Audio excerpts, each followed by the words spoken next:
चलिए स्टार्ट करते हैं। आज हम लोग नया चैप्टर स्टार्ट कर रहे हैं, physical world and unit and dimension. इसी के अंदर यूनिट डायमेंशन पढ़ाएंगे, जबकि इसी का पार्ट है, ये एक टॉपिक होता है फिजिकल वर्ल्ड के अंदर। मेन चैप्टर का नाम फिजिकल वर्ल्ड है।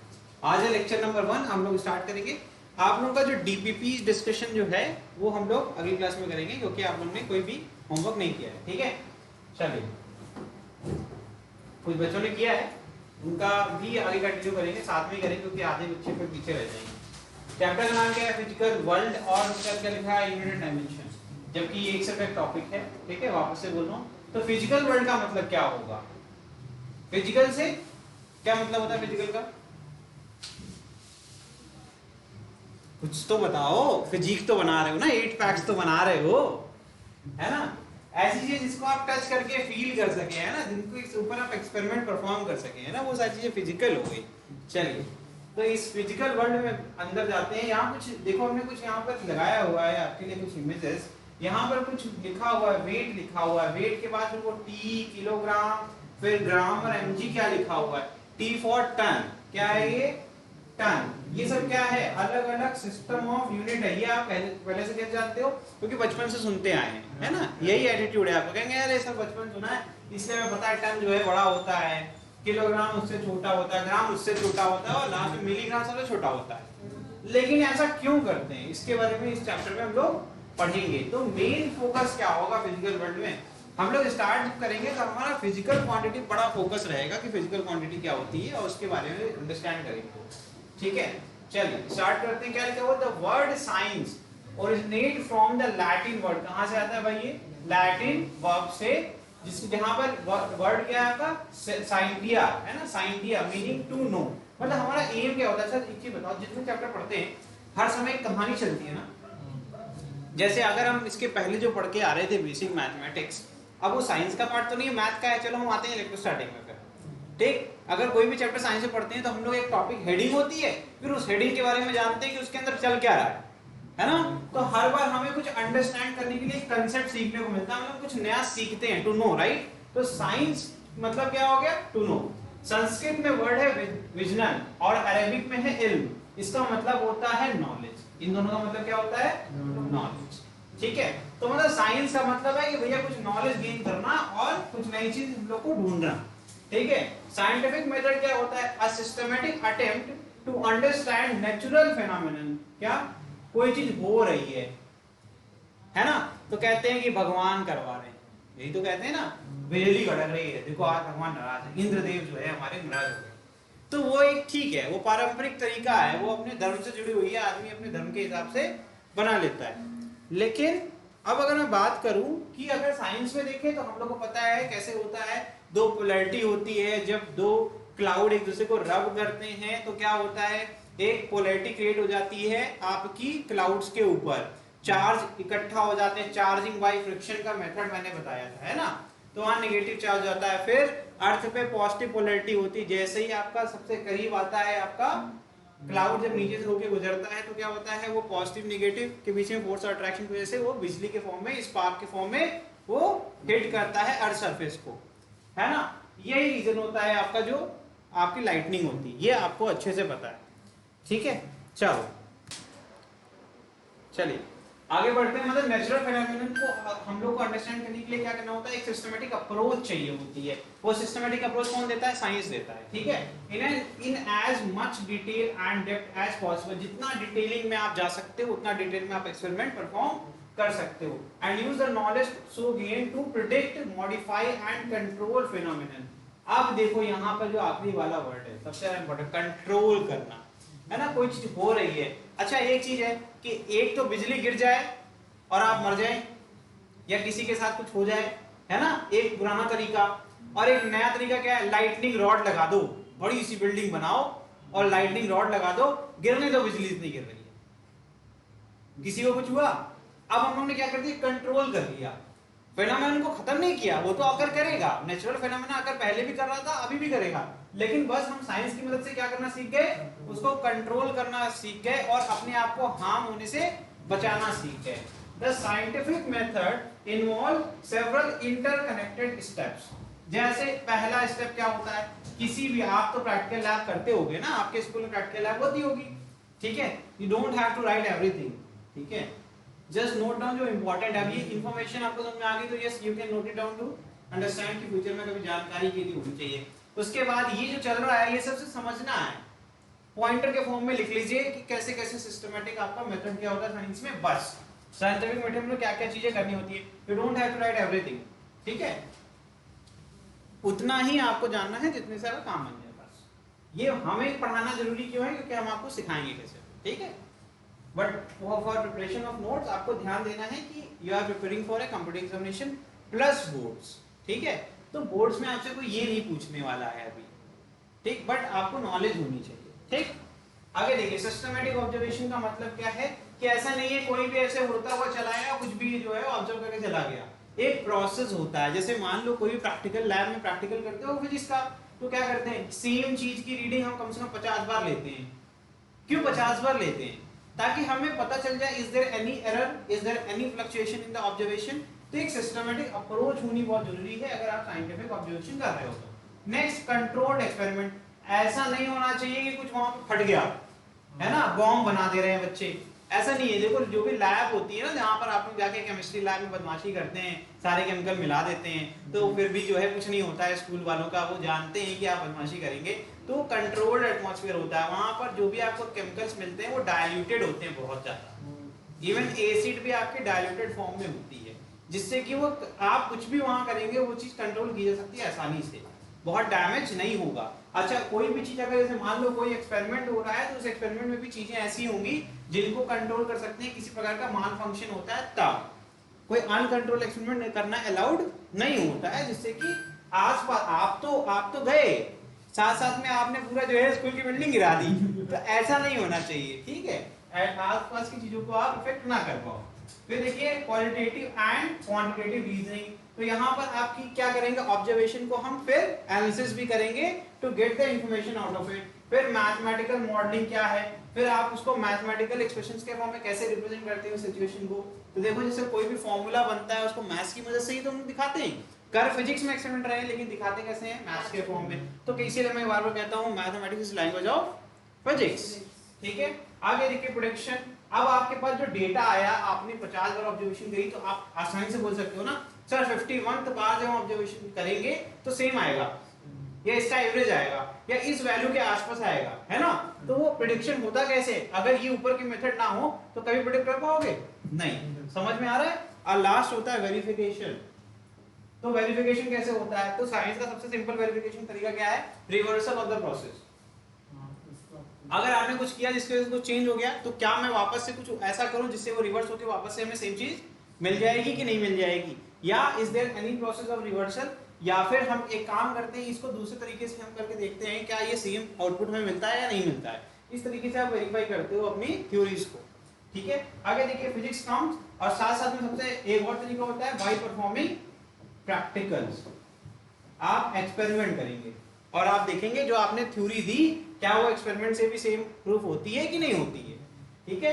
देखो, अच्छा, इसमें हमने आपको कई बार बोला है यूनिवर्सल लॉज कुछ होते हैं जिसका कोई प्रैक्टिकल एक्सप्लेनेशन एग्जिस्ट नहीं करता है। जैसे मैंने क्या बोला था कि आप क्या प्रैक्टिकली डिमॉन्स्ट्रेट कर सकते हैं किसी चीज को, मैंने अभी पढ़ाया, अगर आपको याद हो ध्यान से देखोगे तो कुछ चीजें होती है जैसे कहते हैं कि ये प्री डिफाइंड है फिजिक्स में, इसको किसी ने प्रूफ नहीं किया। मास को किसी ने प्रूफ किया क्या, आप प्रूफ करने के लिए फॉर्मूला है आपके पास, नहीं ना। तो वो सारे फंडामेंटल चीज है। फिजिक्स मतलब असम्पशंस लेके भी चलती है physics. Physics comes from a Greek word फूसिस एंड मीनिंग क्या होता है, नेचर। क्या है, नेचर। आगे चलें, जहां से नोट करना होगा वहां से मैं आपको अच्छे से बताता हूं, ठीक है। आगे देखिए, to explain diverse physical phenomena in terms of a few concept and laws, the effort to see the physical world as manifestation of some universal laws. Universal word का मतलब क्या हो गया कि वो हर जगह आपका एप्लीकेबल होगा। जैसे मैं बोलूं कि कैपिटल जी की जो वैल्यू होती है उसको यूनिवर्सल ग्रेविटेशन कांस्टेंट क्यों बोलते हैं, क्यों ग्रेविटेशन कांस्टेंट नहीं बोलते हैं। यूनिवर्सल वर्ड वहां पे ये मेंशन कर रहा है कि वो यूनिवर्स में कहीं भी जाओगे कैपिटल जी की वैल्यू कभी बदलेगी नहीं। कैपिटल जी में जब बोलता हूं तो आपको समझ में आना चाहिए, ग्रेविटेशन चैप्टर में हम लोगों ने पढ़ा था ना एक formula, Newton's law of gravitation, F is equal to gm1m2 upon r²। मैं इस कैपिटल G की बात कर रहा हूं जो कि प्रोपोर्शनलिटी कांस्टेंट होता था। in different domain and condition is called unification. Example, the attempt to unify fundamental forces in nature. जो भी आपके fundamental forces होते हैं उनको unify किया जा सकता है. देखिए name of the physicist Isaac Newton. कब 1687 में क्या किया था, ये यूनिफाइड किया था celestial and terrestrial mechanics shows that the same laws of motion and law of rotation apply to both the domains. किसी भी डोमेन चले जाओ, इन्होंने यूनिफाई कर दिया, हर जगह आपका सेम लगेगा. लॉ ऑफ ग्रेविटेशन हो गया या फिर law of motion. Hans Christian Oersted ने क्या किया था, या माइकल फैराडे ने, ये किसके लिए है प्रूफ, इन्होंने क्या कह दिया था, ईएमआई और magnetic effect of current in लोग की ही देन है 1820 और 1830 में. क्या है भाई, showed that electric and magnetic phenomena are inseparable aspect of unified domain electromagnetism. मतलब जहां पर इलेक्ट्रिसिटी होगी वहां मैग्नेटिक इफेक्ट होगा, है ना, और इलेक्ट्रिकल फील्ड तो हमेशा होगी चार्ज के साथ. समझ में आ रहा है. आगे देखिए क्या है जी, ये आप पढ़ोगे ईएमआई के अंदर पढ़ोगे, डोंट वरी, ठीक है. और मैग्नेटिक इफेक्ट ऑफ 2 चैप्टर मिलेंगे 12th में, वहां पढ़ लोगे, ठीक है. James clerk Maxwell 1873 unified electricity, magnetism and optics showed that light is electromagnetic wave. ये बड़ा इंपॉर्टेंट है. मैक्सवेल साहब के ये सब 12th का पार्ट है, तो you don't have to worry 11th वाले. तो यहाँ पर 12th में आप पढ़ोगे, वो कहते हैं ना कि dual nature of light, EM wave, है ना. ईएम वेव आपका इलेक्ट्रोमैग्नेटिक वेव के बारे में मैक्सवेल साहब ने ही बताया था. सेल्डन, ग्लासगो एंड एब्डेस सैलम और स्टीवन विनबर्ग 1979 में showed that the weak nuclear force and electromagnetic force could be viewed as different aspect of a single electroweak force. Charge के रिस्पेक्ट में बात कर रहे हैं. किसके रिस्पेक्ट में, चार्ज के रिस्पेक्ट में. हेलो बेटे, चलिए ठीक है. देखिए तो हम लोग पढ़ रहे थे, ये न्यूक्लियर फोर्स की बात हो रही थी. मतलब जो वीक न्यूक्लियर फोर्स है और जो इलेक्ट्रोमैग्नेटिक फोर्स है, इनको आप इलेक्ट्रोवीक फोर्स बोल सकते हैं, ठीक है. एक सिंगल में इन्होंने कंक्लूड कर दिया. मतलब ये पूरा आपका टेबल क्या दिखा रहा है, यूनिफिकेशन. मतलब एक बार बता दिया, फिर हर जगह वही सेम चीज एप्लीकेबल है. कार्लो रूबिया और साइमन वैंडर मीर, ये क्या है, 1984 में इन्होंने बताया था experimental that prediction of the theory of electroweak force. तो इसी चीज को इन्होंने क्या कर दिया था, थ्योरी दी थी इसके ऊपर, उसका वेरिफिकेशन, जो थ्योरी इन्होंने दी है, तीन लोगों ने मिलके उसका वेरिफिकेशन किया इन्होंने, ठीक है. तो इस तरीके से आपके साइंटिस्ट लोग यूनिफिकेशन पे काम करते हैं, ठीक. आगे बढ़े.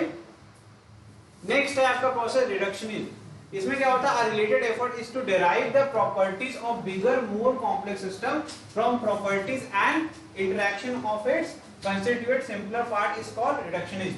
मतलब ध्यान रखना, रिलेशन जो हम लोग बनाते हैं, एक चीज देखो, 12th वालों के साथ ये काफी हुआ, 11th वाले बच्चे अभी जस्ट स्टार्ट करेंगे, ठीक है.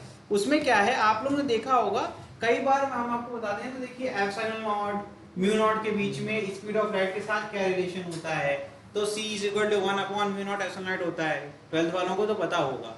इसी तरीके जितने भी रिलेशंस बनते हैं वो सब किस प्रोसेस से बनेंगे, इससे. इंटर रिलेशन से क्या फायदा होता है, हम उनको क्या कर सकते हैं, कभी भी डिराइव करके कभी भी कहीं पर भी यूज कर सकते हैं. Scope and excitement of physics. चलो बस ये खत्म हो रहा है, अब आप बोर नहीं होंगे, ठीक है. पहला देखो यहाँ पर क्या लिखा हुआ, मैक्रोस्कोपिक. क्या लिखा हुआ है, मैक्रो. अच्छा आज ही मैं 12th क्लास में पढ़ा रहा था, तो वहां पर मैंने ये बच्चों को समझाया था. अब 11th वाले कंटेंट में आ गए हैं, इसमें आपको दोबारा मिल जाएगा. देखिए मैक्रो और माइक्रो में अगर देखा जाए सिर्फ 1 लीटर का डिफरेंस है, राइट, लेकिन पूरा सिस्टम बदल जाता है, ठीक है. माइक्रो मतलब बहुत छोटे लेवल पर, बहुत छोटे लेवल. मैक्रो मतलब बहुत बड़े लेवल पर. तो macroscopic domain includes phenomena of at the laboratory. Terrestrial, देखो क्या लिखा हुआ, टेरेस्ट्रियल मतलब बहुत बड़ा. And astronomical scales, these phenomena are studied in classical physics. ये कहां पढ़े जाते हैं, क्लासिकल फिजिक्स में, which includes mechanics, thermodynamics, optics and electrodynamics. ये डायनेमिक का मतलब पता है क्या है, जहां पर पोजीशन चेंज होती है. इलेक्ट्रोडायनेमिक मतलब कि चार्ज मोशन में आ गया. इलेक्ट्रोस्टैटिक का मतलब क्या होता है, चार्ज रेस्ट पे आ गया. समझ में आ रहा है. आगे देखिए microscopic domain includes atomic, molecular, nuclear phenomena. These phenomena are governed by quantum physics. किसमें है ये, क्वांटम फिजिक्स के अंदर, ठीक है. डिफरेंस समझ में आ गया. आगे बढ़े बॉस. चलो आपको सिर्फ ये सारी चीजें अंडरस्टैंड करनी है, don't have to panic about it, ठीक है ना, आपको इसमें ज़्यादा टेंशन लेने की जरूरत है।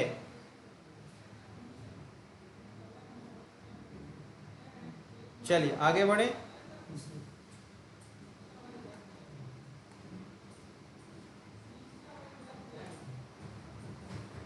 चलो आगे देखिए, the basic law are simple and universal, it is source of wonder that such vast realm of experience can summarize in a single sentence or equation.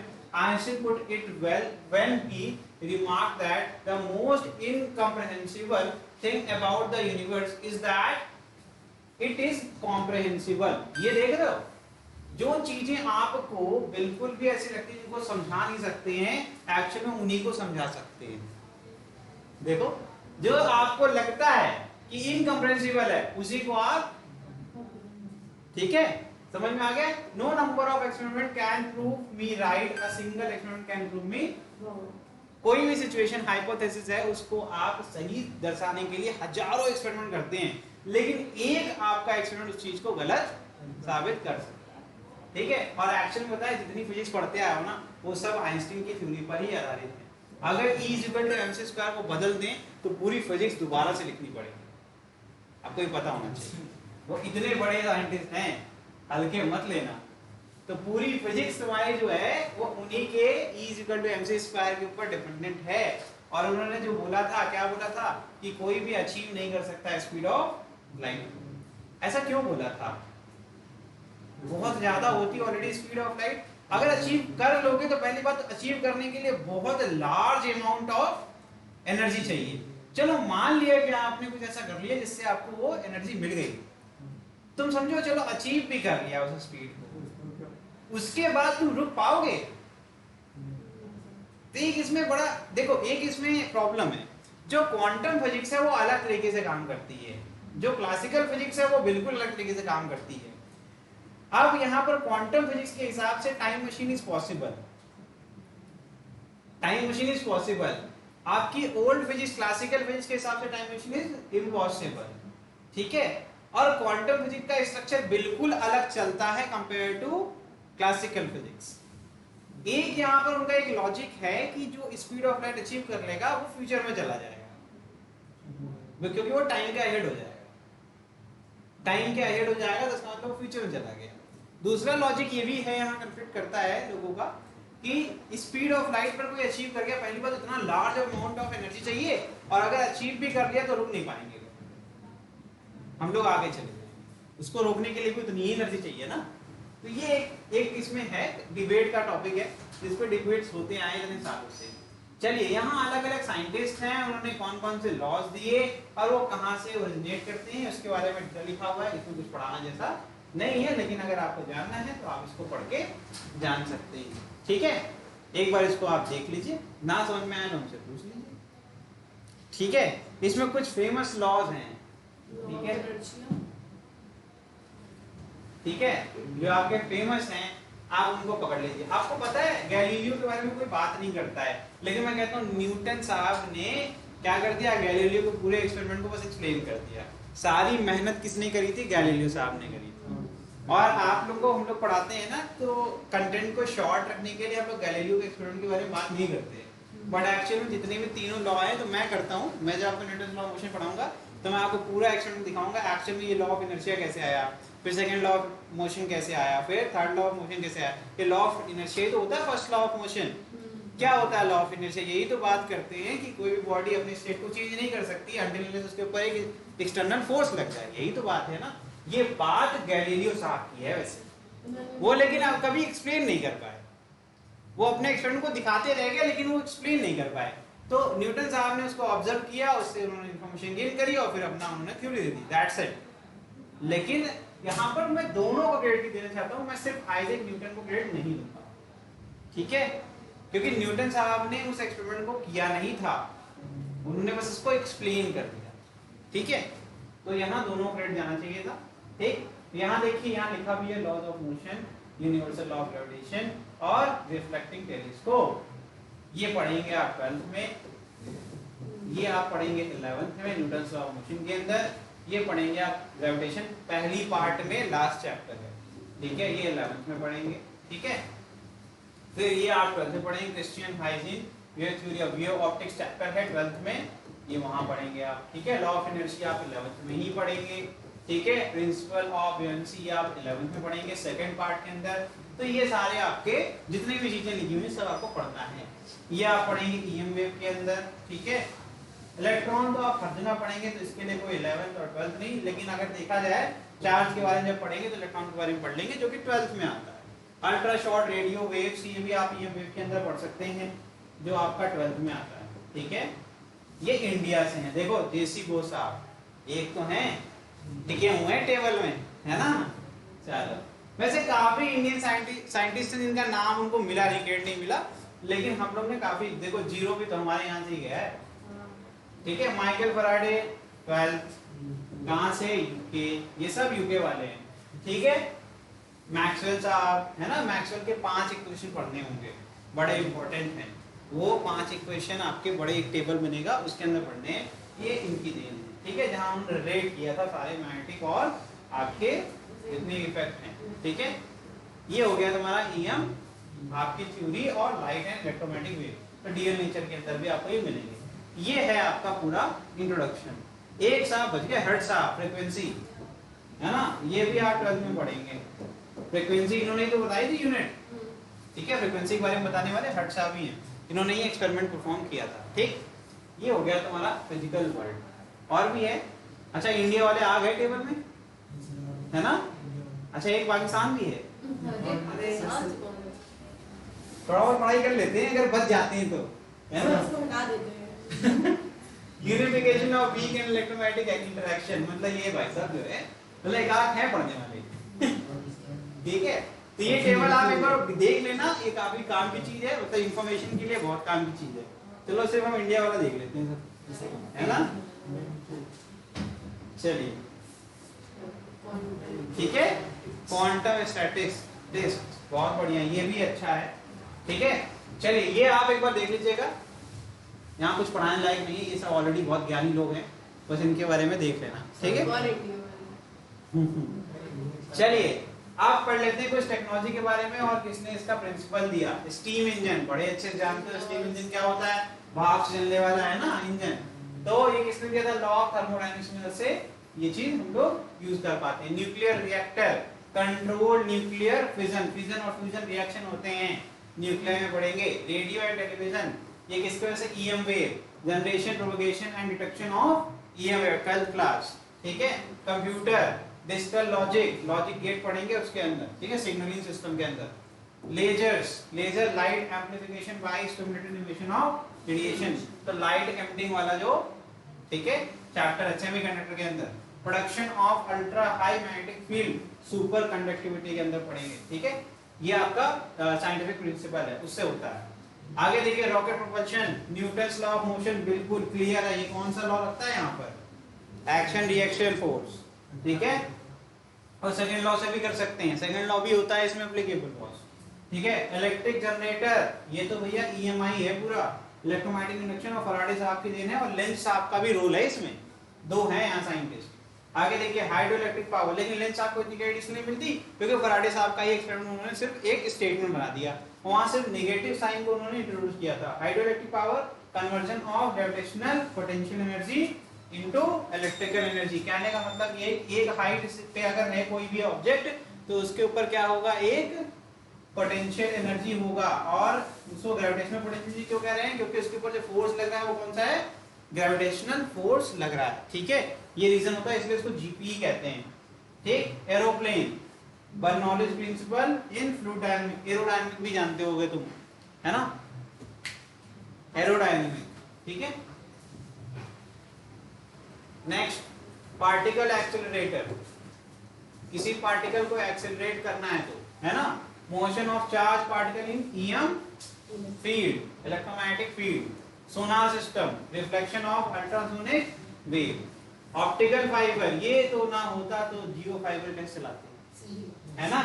TIR, total internal reflection of light, ये हम लोगों ने class 10th में ही पढ़ लिया था।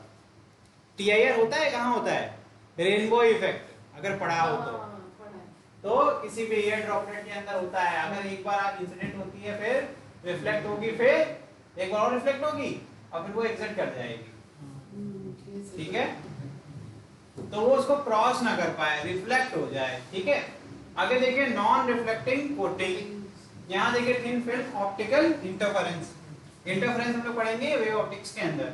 Electron microscope क्या होता है, वेव नेचर ऑफ इलेक्ट्रॉन।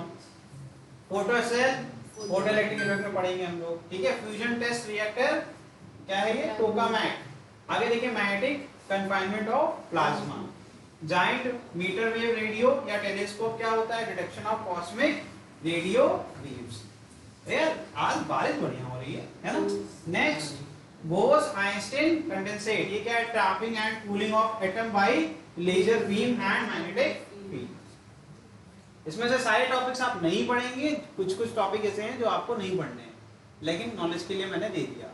अब शुरू हो रहा है आपका free fundamental forces in nature. Fundamental word का मतलब समझ लेना इस फिजिक्स में, 11 फिजिक्स में जितनी बार फंडामेंटल है मतलब जिसको हम प्रूव नहीं करने वाले, हम पहले से उनको लेके चलेंगे पूरी फिजिक्स में। ठीक है, और एक आएगा आपका डिराइव्ड। डिराइव्ड वर्ड जब आ गया तो आप फंडामेंटल क्वांटिटी या फंडामेंटल चीजों को यूज करेंगे नई चीज बनाने के। ठीक है, सिंपल है। आगे देखिए fundamental force in nature, gravitational force. ठीक है, पहला क्या है, अब यहां शुरू हो जाओ। ठीक है, ग्रेविटेशनल फोर्स।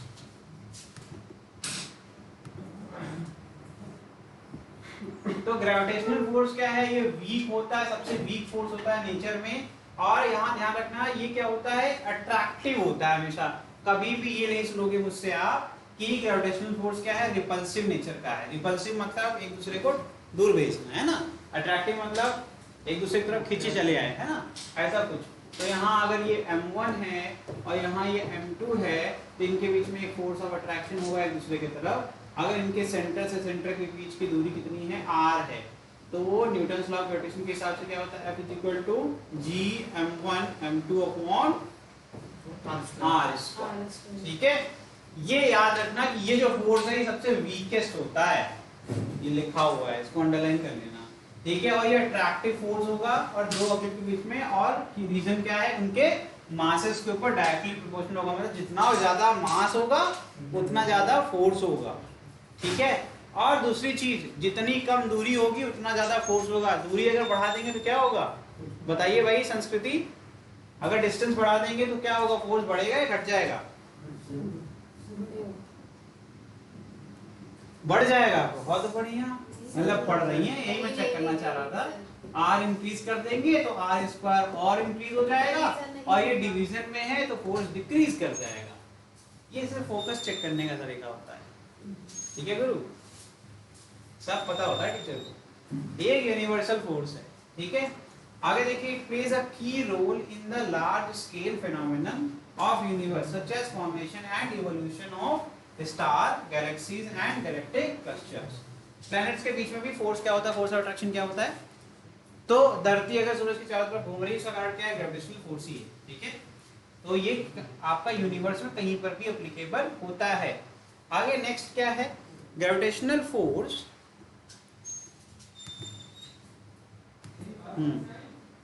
तो gravitational force is appreciable only when at least one of the two bodies has a large mass, they are always attractive in nature. ये बात याद रखना, ठीक है। शिवांश, दीपक,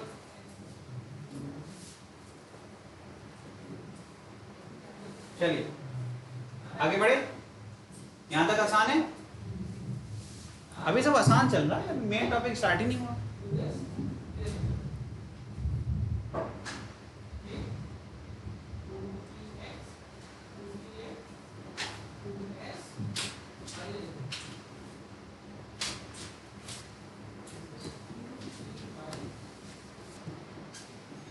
आगे बढ़े।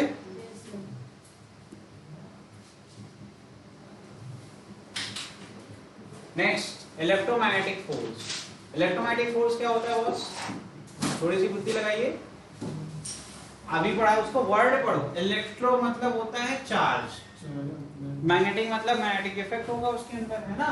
तो इलेक्ट्रोमैग्नेटिक फोर्स, यहाँ देखिए इलेक्ट्रोमैग्नेटिक फोर्स क्या होता है, एक फोर्स होता है दो चार्ज पार्टिकल या चार्ज पार्टिकल्स के बीच में, when charge particle at rest the force is given by Coulomb's law. कहाँ पढ़ेंगे ये, इलेक्ट्रोस्टैटिक के अंदर पढ़ेंगे। इलेक्ट्रोस्टैटिक अभी बताया, इलेक्ट्रो मतलब क्या होता है चार्ज, स्टैटिक मतलब एट रेस्ट, ठीक है बॉस। चार्ज एट रेस्ट कौन सा चैप्टर है, 12th में चैप्टर नंबर 1। चलो कूलम्ब्स लॉ नहीं पता लेकिन फोर्स तो जान ही सकते हैं ना, फॉर्मूला जानने में क्या दिक्कत है, K Q1 Q2 upon R square.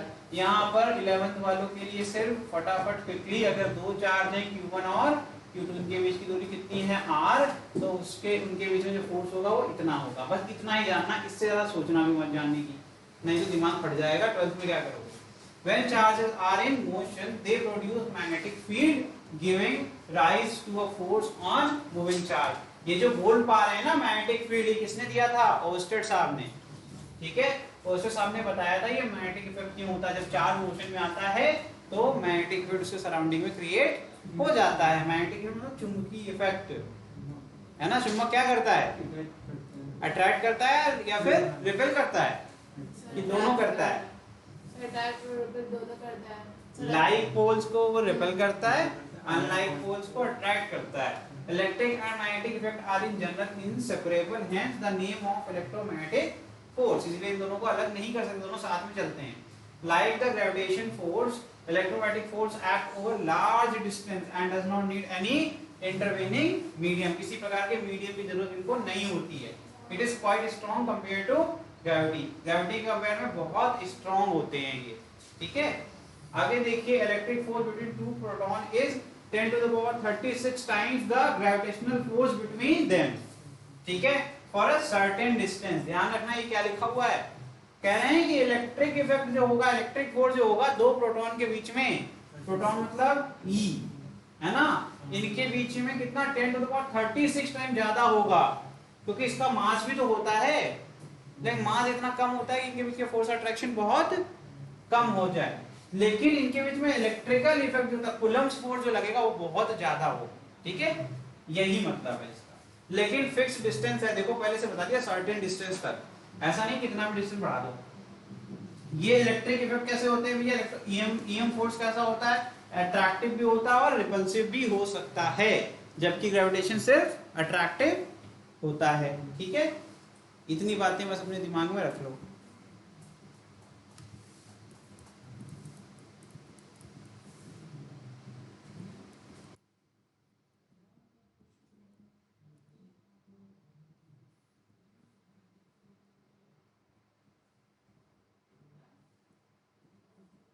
आगे बढ़े, ये सब टॉपिक फिजिकल वर्ल्ड का है, ठीक है। आगे बढ़े, नोटेड।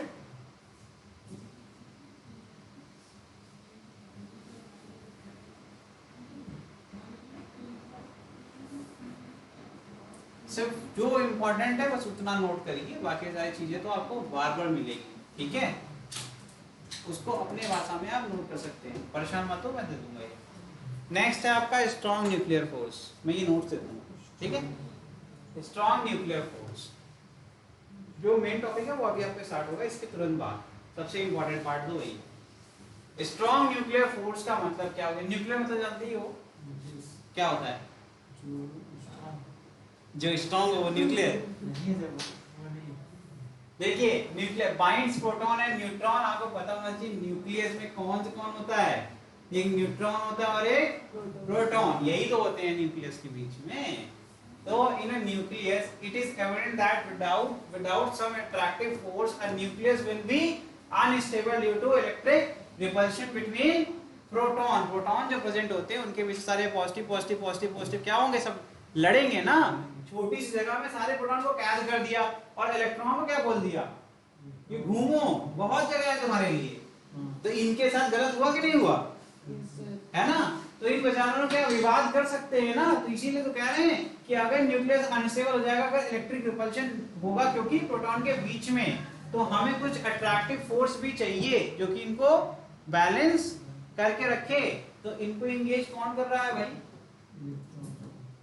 है ना, सबको जो है सबका फोकस डिस्टर्ब कर दिया, डिस्ट्रैक्ट कर दिया, है ना, सबका ध्यान खींच लिया। ये बाहर से ये लोग मजा ले रहे हैं, ये सब बेचारे डिस्टर्ब हो गए, प्रोटॉन सब लड़के हो गए, डिस्ट्रैक्ट हो जाते हैं तुरंत, है ना, और ये आराम से जो है मजे कर रहे हैं, अपना अपना काम कर रहे हैं, ये आगे बढ़ रहे हैं और ये लोग सब डिस्ट्रैक्टेड हैं। The strong nuclear force is the strongest of all fundamental force. ठीक है, it is charge independent, it is equal for proton and neutron. Its range is extremely small, of the order nuclear dimension 10 to the power minus 15 metre. समझ में आ रहा है? वो मिटा देता हूँ, ये मैं मिटा दूँ, ठीक है। देखो आगे, it is responsible for the stability of nuclei. Recent development have, however, indicated that proton and neutron are composed of still more elementary. ये क्या होते हैं? Elementary होते हैं, ठीक है। चलिए आगे देखिए, weak nuclear force क्या होगा? The weak nuclear force appears only in certain nuclear process beta decay of a nucleus. In B decay, the nucleus emit an electron and uncharged particle called anti-neutrino. क्या है? Neutrino है वो, ठीक है, anti-neutrino. आगे, the weak nuclear force is not as weak as the gravitational force, but much weaker than strong nuclear force. समझ में आ रहा है? न्यूक्लियर फोर्स से तो वीक ही होता है, ठीक है। ये बीटा है, इसको बीटा बना लेना, बी लिखा है क्योंकि वो ऐसे है, बीटा ऐसे बनता है बीटा, ठीक है। बी को नीचे से लंबा कर दो, ठीक है। The range of weak nuclear force is exceedingly small, of the order of 10 to the power minus 16 metre. ये 10 to the power minus 16 metre है, यहाँ लिखा है 10 की पावर माइनस 16, ठीक है। ये इंपॉर्टेंट है, इसमें चीजें नोट कर सकते हो, ये ऑर्डर्स नोट कर सकते हो, ये भी नोट कर सकते हो, ठीक है। न्यूक्लियर डायमेंशन कितना होगा, डायमेंशन आपका ये डिस्टेंस दिया हुआ है, ठीक है, बहुत छोटा होता है, ठीक।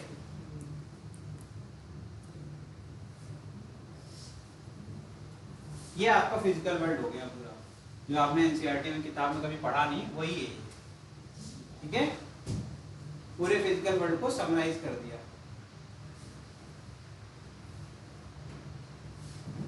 हो जाए तो मुझे बता दीजिए। अब हम लोग आगे बढ़ रहे हैं टुवर्ड्स यूनिट एंड डायमेंशन।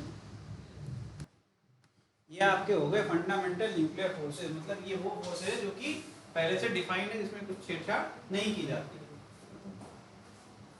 आगे बढ़ते हैं, चलो देखो यहाँ पर इसकी कुछ वैल्यूज दी हुई हैं। पहला, ग्रेविटेशनल फोर्स, इसकी वैल्यू कितनी हो सकती है? 10 टू द पावर माइनस 39, और रेंज कहाँ तक? इनफाइनाइट, जितने ऑब्जेक्ट हैं सब पे ये लगती है, ठीक है। और मीडिएटिंग पार्टिकल क्या है? ग्रेविटॉन। देखो पार्टिकल का नाम दिया हुआ ग्रेविटॉन, ठीक है, जो मिलेगा कहीं नहीं। हर के nuclear force 10 to the power minus 13, range क्या है? बहुत छोटी, और सब न्यूक्लियर साइज कितना होता है? न्यूक्लियर का साइज 10 की पावर माइनस 16 मीटर। इमेजिन कर सकते हो 1 को आप 10 की पावर 16 से डिवाइड कर दिए, इतना छोटा लेंथ, कितने जीरो होंगे? 16। अच्छा, सम एलिमेंट्री पार्टिकल क्या है? Particularly electron and anti neutrino. Anti neutrino यहाँ पे देखिए, इसका मीडिएटिंग पार्टिकल क्या है? बोसॉन। आगे देखिए electromagnetic 10 to the power minus 2, इसकी स्ट्रेंथ है, ये ताकत, और कहाँ तक? इनफाइनाइट तक जा लग सकता है। और चार्ज पार्टिकल, और पार्टिकल क्या है? फोटोन। स्ट्रॉन्ग न्यूक्लियर फोर्स 1 हो सकता है, ठीक है। शॉर्ट न्यूक्लियर साइज की साइज कितनी होगी? 10 की पावर माइनस 1 जीरो कम कर लो बस, है ना, उतनी छोटी साइज। ये आपका स्ट्रॉन्ग न्यूक्लियर फोर्स हो गया, और यहाँ पर ये वीक होगा, यार वीक होगा। तो कुछ चेक करें, ये वर्क नहीं है, वो गलत लिखा है, वीक है वो, वीक, दिस इज वीक, इसको सही करिए, वीक न्यूक्लियर फोर्स, ठीक है। और यहाँ पे इसका मीडिएटिंग पार्टिकल क्या है? ग्लूऑन, ठीक है। और ये देखिए nucleons have their elementary particle, elementary मतलब देखो ये छोटू छोटू सा, ठीक है। आगे बढ़े, अब आपका शुरू होता है फिजिक्स के ऊपर, यूनिट एंड डायमेंशन के ऊपर। नेचर ऑफ फिजिकल लॉज, ठीक है। The law of physics is statement in word form or in equation form that summarizes the result of experiment and observation for a certain range of physical phenomenon। तो starting में हम लोग ने पढ़ा था ना साइंस के बारे में, तो उसमें मैंने बताया था साइंटिफिक मेथड क्या होता है। हम लोग एक क्या करते हैं, रिगरस ऑब्जर्वेशन से होकर गुजरते हैं, इसमें एक्सपेरिमेंट परफॉर्म करते हैं, तो हम एक क्या बनाते हैं, एक लॉ बनाते हैं, नियम बनाते हैं जो कि एप्लीकेबल होगा फिजिकल फेनोमेनन के ऊपर, है ना। तो ये वही कह रहे हैं, a law can not be proved, a new development which may extend the range of validity। इसको जरा चेक करें, ये गलत हो गया है यहाँ पर कुछ, ये इनकम्प्लीट सेंटेंस है। जिसको प्रूव नहीं कर सकते, वैसे होता ये क्या है आपका यूनिवर्सल लॉ, ठीक है, या फिर फंडामेंटल लॉज, जो इसको प्रूव नहीं कर सकते, उसी की बात कर रहा होगा। लेट मी सी, हाँ ठीक है। तो नेचुरल लॉ का यहाँ पे एक हेडिंग मिसिंग है आपकी, यहाँ पर हेडिंग एक होनी चाहिए, नेचुरल लॉ ऑफ फिजिक्स। ये हेडिंग डालो पहले, ठीक है, ठीक। उसके अंदर आप लोग लिखेंगे नेचर ऑफ फिजिकल लॉ भी कह सकते हैं इसको, ठीक है। इसके अंदर आप इसको लिखेंगे, इसके अंदर यहां लिखेंगे ये वाला जो आपका पहला पॉइंट है, ठीक है, जिसको हम प्रूव नहीं कर सकते, इसके दूसरा पॉइंट है, a new development in physics may extend the range of validity of law। और तीसरा है they exist in simple form। ये हो गया आप नेचर ऑफ फिजिकल लॉ, ठीक। उसके बाद कंजर्वेशन ऑफ लॉ क्या है, some physical quantities that remain conserved are called conserved quantity, मतलब जिसको क्रिएट नहीं कर सकते हम लोग। कंजर्वेशन लॉ क्या होता है, जैसे एनर्जी कंजर्वेशन पढ़ेंगे हम लोग आगे चल के, उसमें हम ये सीखेंगे एनर्जी को हम क्रिएट नहीं कर सकते, है ना, और डिस्ट्रॉय भी नहीं कर सकते हैं। तो जो हमारे यूनिवर्स में जितनी भी एनर्जी ऊर्जा है, उसको सिर्फ हम एक फॉर्म से दूसरे फॉर्म में कन्वर्ट कर सकते हैं। जैसे मान लो जो पेड़ होते हैं, है ना, आपने सीड लगाया, है ना, वो न्यूट्रिएंट्स कहाँ से, सॉइल से लेता है, फिर एक पेड़ बनता है, फल निकलता है, तोड़ते हो, घर पे जाकर पका के धीमे से खा लेते हो, और खा लेते हो, तुम्हारी ऊर्जा आती है, तुम कुछ कार्य करते हो, और हीट डिसिपेशन के फॉर्म में तुम्हारी बॉडी से वो निकल जाता है। क्या एनर्जी तुमने क्रिएट किया, क्या एक फॉर्म से दूसरे फॉर्म में कन्वर्ट करते जा रहे हो कंटिन्यूअसली, है ना। तो अगर हम बात करें तो हम लोग को सिर्फ इतना पता है, फिजिक्स होता है, केमिस्ट्री होता है, बायोलॉजी होता है। तो जो मैंने सीड वाला बताया, तो प्लांट किंगडम पढ़ोगे बायो में, उसमें से होगा कुछ होता होगा, फिर उसके बाद फिर जो हमने फिर खाया होगा तो केमिकल कुछ होता होगा, फिर उसका आउटपुट जो हमने वर्क किया, अब यहाँ फिजिक्स आ गई। हमें फिजिक्स से मतलब है, पूरा फोकस फिजिक्स पे होना चाहिए। तो हम लोग ने एनर्जी को सिर्फ क्या किया, कन्वर्ट किया, तो ठीक है। तो यहाँ पर देखिए क्वांटिटी क्या है, वो कंजर्व रहती है, कांस्टेंट बनी रहेगी, और इसे कहते हैं conserve quantity. The law governing the conservation quantity is in a process is called conservation law. Some basic conservation law are as follows. पहला क्या, law of conservation of energy, यहाँ लिखा भी हुआ है, total energy of a system remains conserved, total energy आपकी constant बनी रहेगी। लॉ ऑफ कंजर्वेशन में चार्ज की बात कर ले तो टोटल चार्ज क्या होता है, किसी भी आइसोलेटेड सिस्टम में वो हमेशा, आइसोलेटेड वर्ड का मतलब होता है फिजिक्स के अंदर कि जिसको कोई बाहर आके टच नहीं करेगा। जैसे दो लोग लड़ रहे हैं, तो यही दो लोग लड़ेंगे, तीसरा कोई नहीं आएगा बीच में। तो जैसे चार्ज की बात करें तो चार्ज क्या होता है, प्रॉपर्टी होता है किसी भी मास की, है ना। तो यहाँ एक पॉजिटिव चार्ज लगा दिया, और दूसरा क्या है, इसको मैंने एक स्फीयर बोल दिया, इसका मास m1 था, इसका मास m2 था, इस पे आपने बोल दिया दो चार्ज है। अब इन दोनों को टच करा दिया, एक वायर से कनेक्ट कर दिया, अब क्या होगा, दोनों पे बराबर चार्ज है। कितने गिनती गिनो, 1 2 3 4 5 6 7 8, तो 4 इस पे हो जाएंगे और 4, ठीक है। ये क्या हो गया, दोनों बराबर हो गए ना। तो क्या ये मैं कहूंगा क्या इसने दो चार्ज पैदा कर दिए, नहीं ना, नहीं, इसे ये दोनों को एक साथ माना जाएगा एक सिस्टम, और आइसोलेट का मतलब कोई तीसरा आके इसको डिस्टर्ब नहीं करेगा। अब क्या होगा, दोनों पे इक्वल क्यों होगा, दोनों ने कांटेक्ट मेक किया, दोनों एक दूसरे को टच करते हैं, तो क्या होगा, इससे भी इस पे जितना चार्ज होगा उतना ही चार्ज इस पे भी होना चाहिए। यही होता है कंजर्वेशन। तो यहाँ पर देखिए 4 हो गए, यहाँ चार्ज हो गया, तो किसी का लॉस, किसी का गेन, किसी का घाटा, किसी का फायदा, लेकिन टोटल चार्ज गिनो अभी भी 8 के 8 ही बने हुए हैं।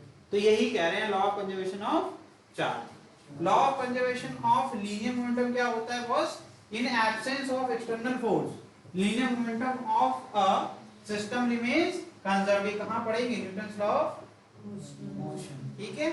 आगे देखिए law of conservation of angular momentum, यह क्या पढ़ेंगे, सर्कुलर मोशन के अंदर या फिर रोटेशनल मैकेनिक्स के अंदर। In absence of external torque angular momentum remains conserve. ठीक है, ये घबराओ मत, ये सब लोग पढ़ेंगे अच्छे से इन डिटेल। समझ में आ गया?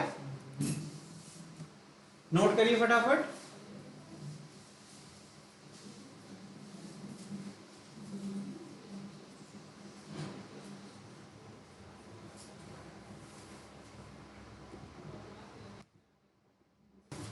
चलिए आज के लिए इतना ही, हम लोग मिलेंगे अगली क्लास में। और अगली क्लास में क्या पढ़ेंगे? Unit and dimension.